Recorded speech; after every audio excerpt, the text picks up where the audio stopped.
Ayan. Check. Ayan. Magandang umaga po muli sa inyong lahat. Ang pagpapala po ng Panginoon ay sumaattend and our text for today is actually found in Mark chapter 12 verses 1 to 12. If we can have the first slide please. And it speaks about the parables of Jesus. Alam nyo, whenever there is a parable na katulad ng ganito, most of the parables are actually found in the book of Matthew and Luke. Very rare actually sa book of Mark.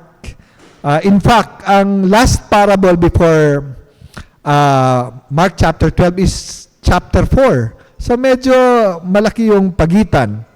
At yung parable of the vineyard or the tenants is found in all the gospel accounts, which tells us its significance, lalo na in its impact in the original audience. At merong mga konting variation in the sense na may mga events na caught up at dialogue in Matthew at kay Luke na wala kay Mark. Ang main reason naman nun, kasi ang Book of Mark is a condensed version ng pagpapaliwanag ng gospel. Pero ang nakakapagtaka, ang parables really are meant to hide the truth from the hardened hearts. In fact, sa Matthew chapter 13, Jesus began to speak in parables. Ang previous event nun, ang nagtulak kay Jesus para magsalita siya sa patalinhaga kasi yung diretso niyang mensahe at yung mga miracles at message niya outrightly rejected by the leaders. In fact, in Matthew chapter 12, when a demon-possessed was free by the rebuke of Jesus, ang sabi ng mga leaders, he is only able to do that because of the power of Beelzebub. And because of that, Matthew 13, Jesus began to speak in parables. It was meant so that those who have hardened hearts can be confronted, not mentally, but yung attitudes, no? Merong way ang parables na parang nagkikwento sa iyo, hindi mo alam, ikaw na pala yung pinatatamaan. And exactly, yung parable na ito, ganito. But of all the parables ni Jesus, apparently, itong parable of the tenant, na-gets ng mga leaders. Naintindihan nila. Pero, pagdating mo sa book of Matthew at saka Luke, naintindihan nila nung huling point na. Nung apparently, sinasabi nila, sandali lang, kami ata ang pinatatamaan nito. And doon, nagbigay ng scriptural verse ang Panginoon. So, ang atin pong pag-a-appreciate ng parable na to ay apat na category. Una, introduction. Then we will have the narration. Then we will have the basic interpretation. And then the application. Malay nyo, kayo pala ang pinatatamaan ng parable na ito. O tayo pala ang pinatatamaan ng parable na to. So, next slide please.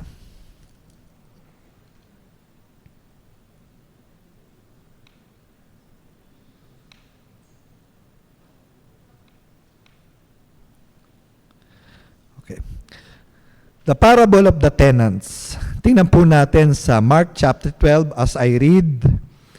Jesus then began to speak to them in parables. Again, ang ending ng Mark chapter 11 ay kini-question nila, by whose authority are you doing this? Sabi niya, ano ba yung authority mo para mag-preach at magpagaling? Saan ba galing yan? Tapos di ba nagtanong siya, si Juan Bautista, galing ba siya sa Diyos o hindi? Di ba hindi nila nasagot?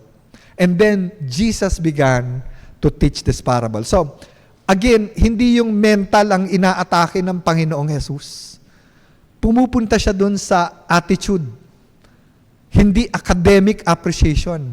Minsan, marami sa church, we treat going to church as lalo na pagdating sa sermon as just gathering information, Gagather lang tayo ng info.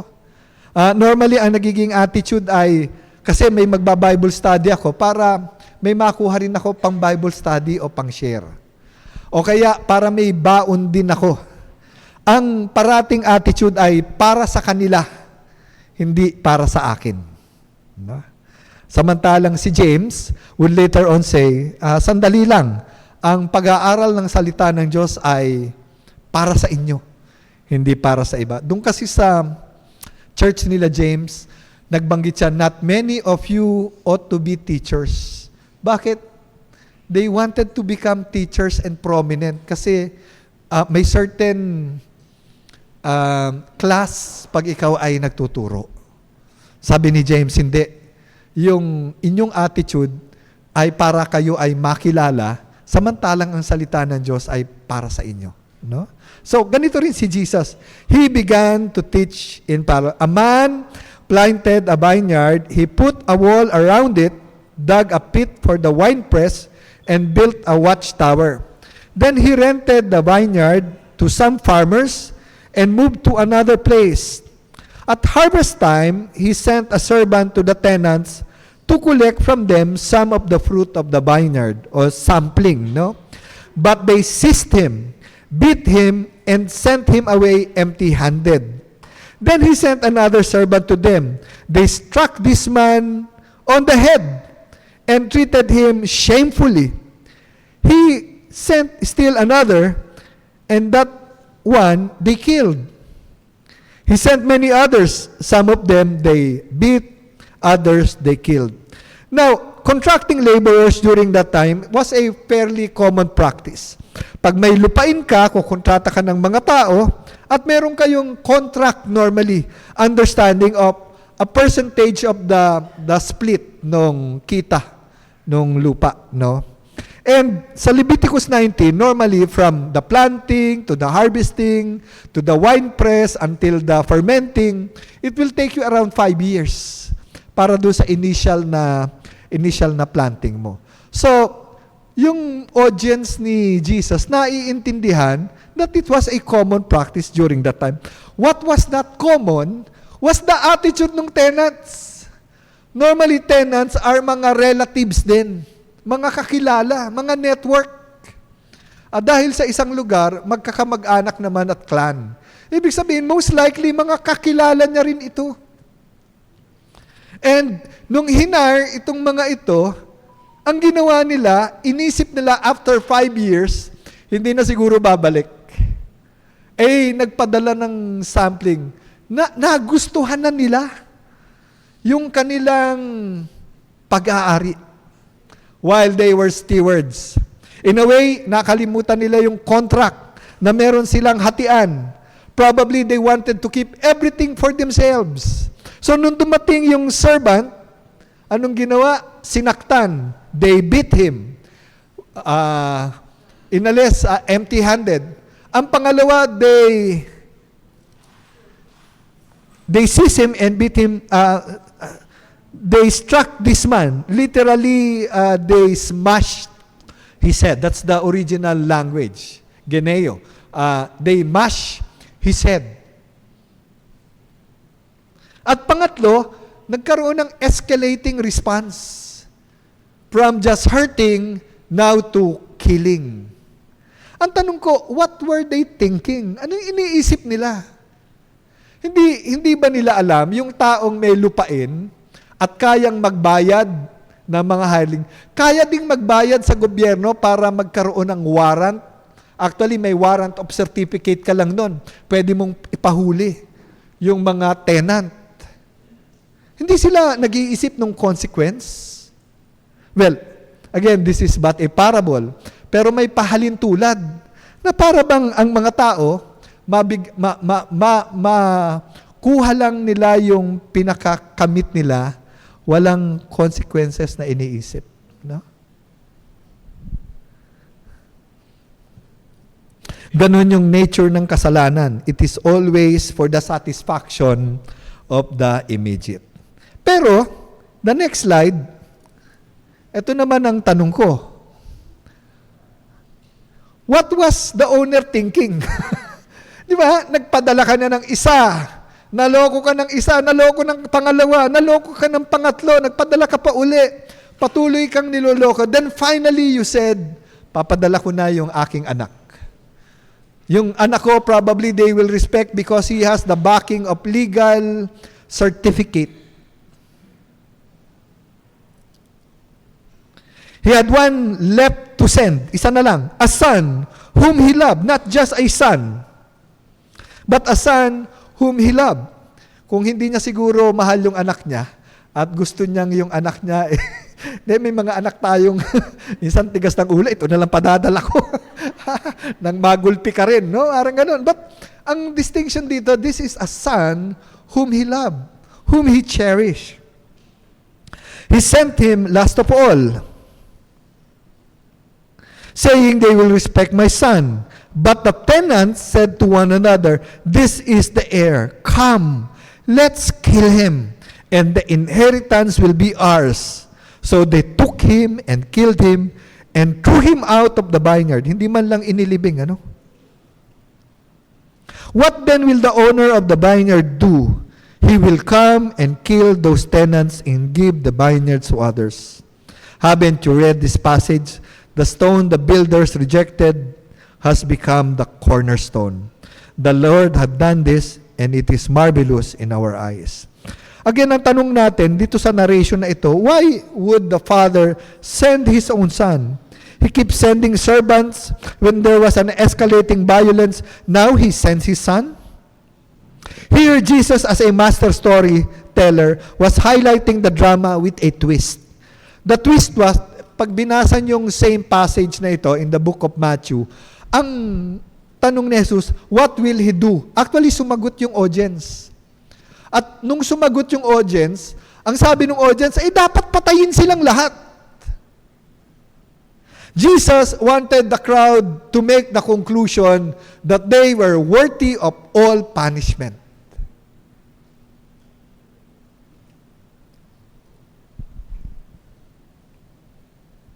Then the chief priests, the teacher of the law, and the elders look for a way to arrest him because they knew. In the book of Luke, ang sabi doon, they realized. All of a sudden, parang nagkikwento ang Panginoong Jesus. Merong isang taniman, may nag-aalaga, nagpadala ako ng, yung may-ari, nagpadala ng servants, pagkatapos pinatay, finally yung anak. Now, if you were a Pharisee, yung reference sa vineyard, sa Isaiah chapter 5, would be very familiar sa iyo. Next slide. No? Actually, yung parable ng Panginoong Jesus, binaro niya yung Isaiah chapter 5. So, let's read together. Isaiah chapter 5, I will sing for the one I love a song about his vineyard. My loved one has a vineyard on a fertile hillside. He dug it up and cleared it of stones and planted it with the choicest vines. He built a watchtower in it and cut out a winepress as well. And then he looked for a good crop of good grapes, but it yielded only bad fruit. Now you dwellers in Jerusalem and people of Judah, judge between me and my vineyard. What could have been done for my vineyard than I have done for it? When I look for good grapes, why did it yield only bad? So kung ikaw ay teacher during that time, you would begin to realize that Jesus was interpreting something for you. At na-realize ng mga teachers of the law that ito pala ay pahalintulad sa bayan namin.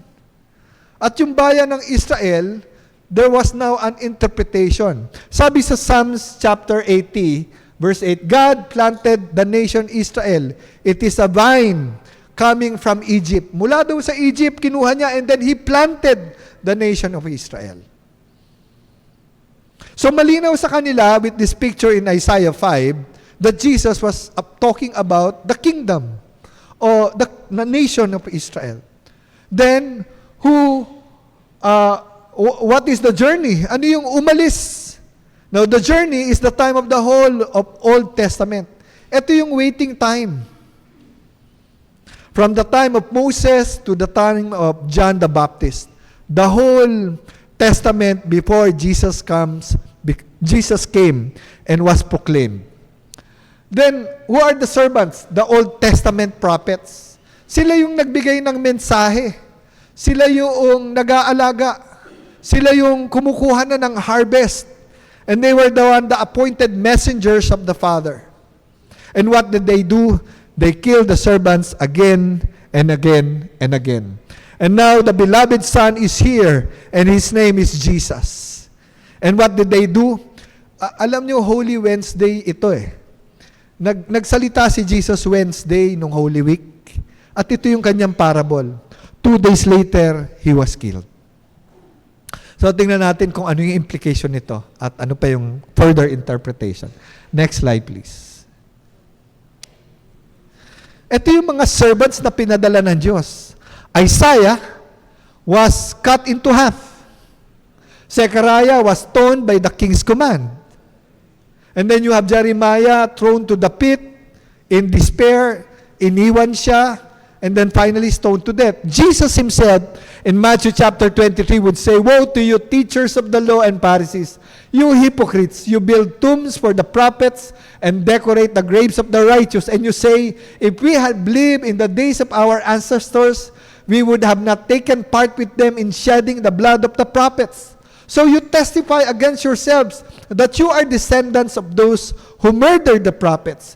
Go ahead then and complete what your ancestors started. You snakes, you brood of vipers, how will you escape being condemned to hell?" Grabe ang Panginoon, ano? For someone who is so gentle and humble, He would be so stern.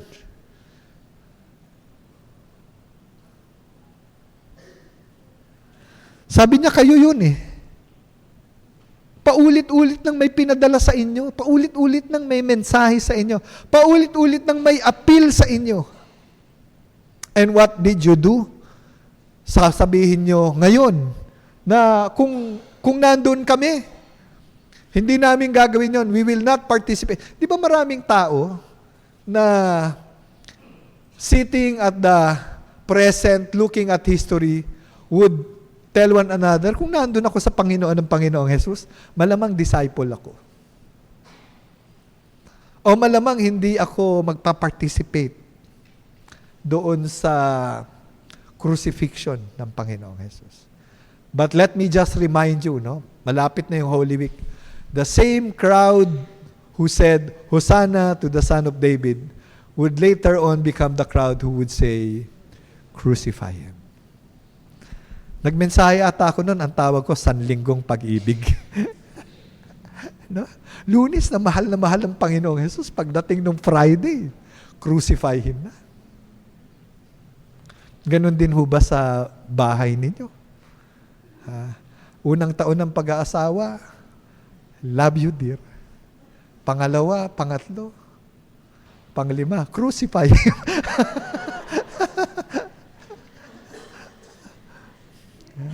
Ang bilis magbago ng isipan ng tao. No? And probably, we too today would be telling one another, pambihira yung mga Pharisee na yon. Ang hindi man lang maniwala, nakakita na ng himala. Na-meet pa nila si Lazarus nung nabuhay. In fact, gusto nilang patayin uli si Lazarus para pasubalian yung miracle, no? They were probably at the outskirt, nakita yung miracle of bread. Malamang may nagdala pa dun sa high priest. Tingnan mo ito, may bread na galing sa lima, napakain yung 15,000 tao. And even when the soldiers would later on come to them and said, bantay kami. Nabuhay talaga siya. Nag-resurrect talaga siya. They would tell, huwag mo itong ipagsabi.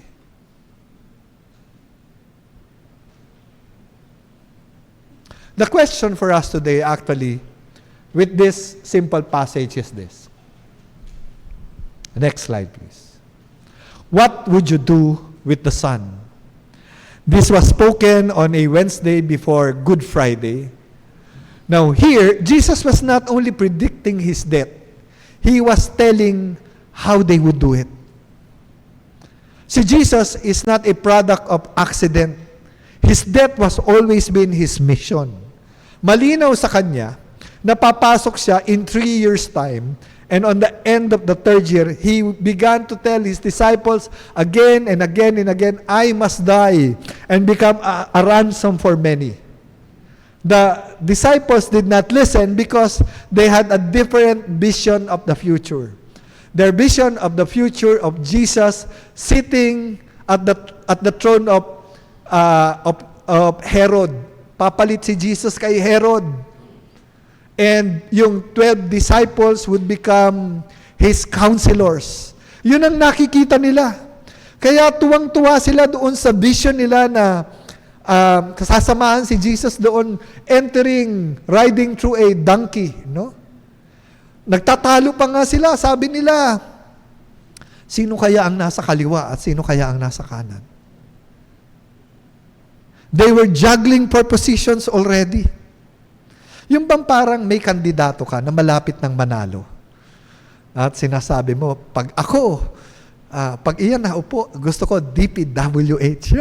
Parang gano'n, nag-uusap-usap na kayo. Sabi mo naman nung katabi, sige, DPWH ka, pero ako contractor na lang. Mag-usap na lang tayo. Parang gano'n yung kanilang vision of the future. Kahit na sinasabi ni Jesus, sandali lang, mamamatay ako at sa pangatlong araw, ako ay mabubuhay muli. Peter would later on say, hindi ka mamamatay, dadaan muna sila sa aking bangkay.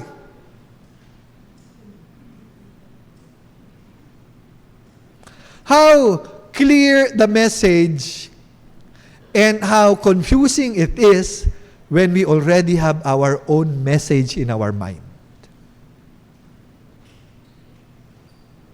Ang Christian life, dapat walang problema eh. Dapat pinagpapala ako eh. Dapat wala akong sakit eh. Kaya pag dumaan ka doon, confused, no? Kasi ibang vision of the future. While Jesus would tell us that you learn discipline by the testing, while James would tell us that the testing of your faith develop perseverance, while Peter would tell us, embrace all persecution as if not as strangers, but as a friend.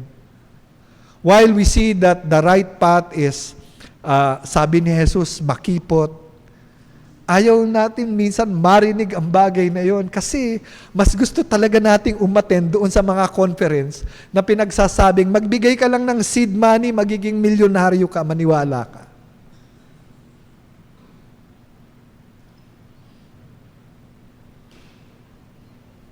O kaya, don't tell yourself na may sakit ka because when you confess that you have sickness, you are making it into a confession.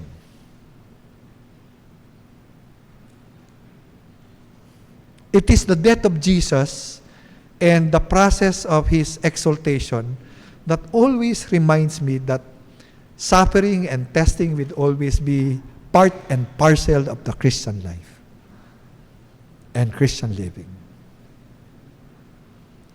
Jesus told them how He will die. Jesus said He will die shamefully. Alam niyo ba kung saan yung Golgotha? That's outside the city walls, no? Bakit? Kasi the city is supposed to be sacred. Kaya walang namamatay, walang pinapatay dun eh. The place of execution would be outside the city wall. Outside. So in the book of Hebrews, ang sabi doon, let us come to Jesus who took the shame and died outside the city wall. And along with Him, die with Him as well. No? Pinapaliwanag doon yung process ng identification with the Lord. He was not even buried. So what will happen for those who will reject Jesus? So tingnan natin yung last slide. The stone the builders rejected has become the cornerstone. The Lord has done this. Ibig sabihin, hindi ito na-conceptualize, itong parable na ito, itong plano na ito, na ang tagapagligtas ay mamamatay at hihiyain, hindi daw makukonceptualize ng tao yun. In fact, I was teaching Romans and Galatians kahapon sa aking New Testament class. At yung gospel na sinabi ni Apostle Paul, I am not ashamed of the gospel. Pagdating mo sa Korinto, ang dahilan nun kasi yung idea ng strength ng mga Hudyo is opposite dun sa cross. Pag ikaw ay nasa cross, ikaw ay sinumpa. Hindi ka pwedeng maging source ng pagpapala. Kung ikaw naman ay Roman ang orientation mo, you're a Roman citizen, your orientation is strength and honor. And the one who dies on the cross is weak. Kaya hindi matanggap ng Roman mind. Now, if you are a Greek citizen, your idea of excellence is beauty. And the cross was an ugly thing. Kaya nung pinipresent ni Apostle Paul ang cross, yung tatlong pinakamalalaking kultura is actually outwardly rejecting him already. Sabi ng mga Hudyo, that's a curse. Sabi ng mga Romans, that's weak. Sabi ng mga Greek, that's ugly.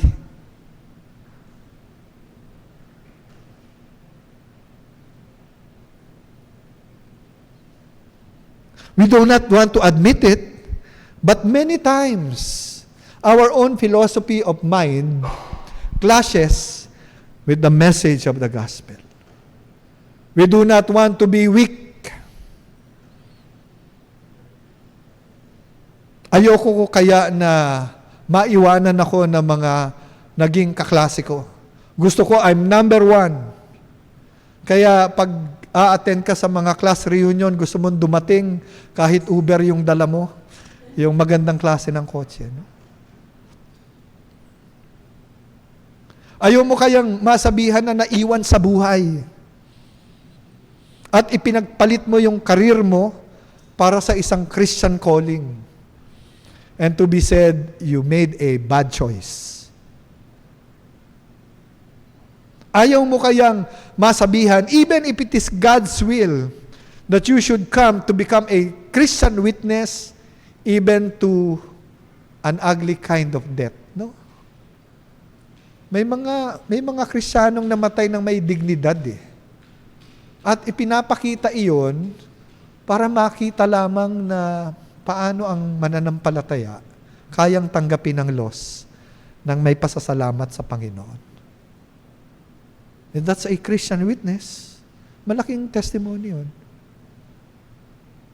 Recently, yung wife ko, yung tita niya namatay last week. No? And doon sa ospital kung saan siya namatay, 4 ang namatay. Halos magkakasabay. Naririnig ko pa yung iyakan. Sumisigaw yung anak. Malakas pa si mami, bakit namatay siya? No? So, syempre talagang may pain. Lahat. Yung tiyahin niya, galing sa legacy of Christian workers. No? And nagka-cancer for 1 year. And we always saw her as somebody who was strong. Strong yung personality. At nung mga nakaraang, bago siya mamatay, may song siyang parating inaawit. Secular song, Carry It Well. Si Sam Fisher ata yun. If you can Google it mamaya. Meron yung isang linya doon. It doesn't mean that because I carry it well, it doesn't mean it is not heavy. Alam niyo kung paano siya nag-pass? Sabi niya, pagod na ako. Hindi na siya makahinga. Nakatatlong balik kami sa ospital. So we gathered the family. Sabi namin, siguro it's time na magpaalam tayo. And sabihin natin na, tita, you did well. Pwede ka na po magpahinga. Okay na po kami. Nasa kamay po na kami ng Panginoon. Inaantay ka na po ng mga mahal mo sa buhay. Nag-aantay na po si Jesus sa iyo. Alam nyo, wala pang ilang minuto, humiga siya at nagpaalam. Even the nurses were nagtataka bakit yung mga magkakamag-anak for a short time, nalungkot, then later on, rejoicing in the Lord. Testimony yun eh. Pagpapala yun, are you suffering right now? And if you're going through that and you know it is God's will, you embrace it. You know? Paano si Jesus naging pagpapala? By His resurrection, it vindicated the idea na ito palang inaayawan namin. Siya pala ang tunay na kaligtasan. Now, this parable is a mirror para tanungin ka. Have you received Jesus really? Or are you constantly rejecting Him? Nag-send na ng iba't ibang mensahe. May FB page na. Meron ng social media ngayon. Meron ng mga pinadalang mga kaibigan. Meron ng mga circumstances. Nalugi ka na sa buhay para mag-reflect ka. And God is telling you now, what will you do with Jesus? May isang theologian ng pangalan niya, si R.C. Sproul. Kaibigan siya ni John MacArthur. No? A very good mga source ng reading material ko dati siya. Sabi niya, this parable shows us that this is really a battle of domain. A tenant who would not let go and thinks that their life is their own. Do you think your life is your own? Tenant ka lang po. Naninirahan ka lamang po sa katawang iyan. Kaloob ng Panginoon yan. At isang araw, pumapasok ang Panginoong Jesus at sinasabi, anak, gusto kong kunin ang buhay mo. Gusto kong ako ang maghari dyan. Gusto kong pagyamanin pa ang ani ng buhay mo. Would you let me into your heart? And you say, no, we will not let you. Do not kill the message of the Spirit in your heart. If the Spirit of the Lord is telling you, surrender your life now, do so. Do so in the Lord. Tayo po ay manalangin. Panginoon, ang mensahe pong ito ay napaka-straightforward. It is about you offering your salvation, offering your grace again and again and again to a people like them. Pero dapat ang prayer namin to a people like me. Na may panahong ang tigas ng kalooban ko, tigas ng puso ko. Ayaw kong magpatawad, ayaw kong magpapasok, ayaw kong magpabago sa Panginoon. At sinasabi kong pag-aari ko ang aking buhay. I am the captain of my soul. Lord, speak to us now. Grant us the freedom to receive Jesus. O Son of God, come. Come into our life and claim your vineyard in our hearts. Thank you, Lord. In Jesus' name we pray. Amen.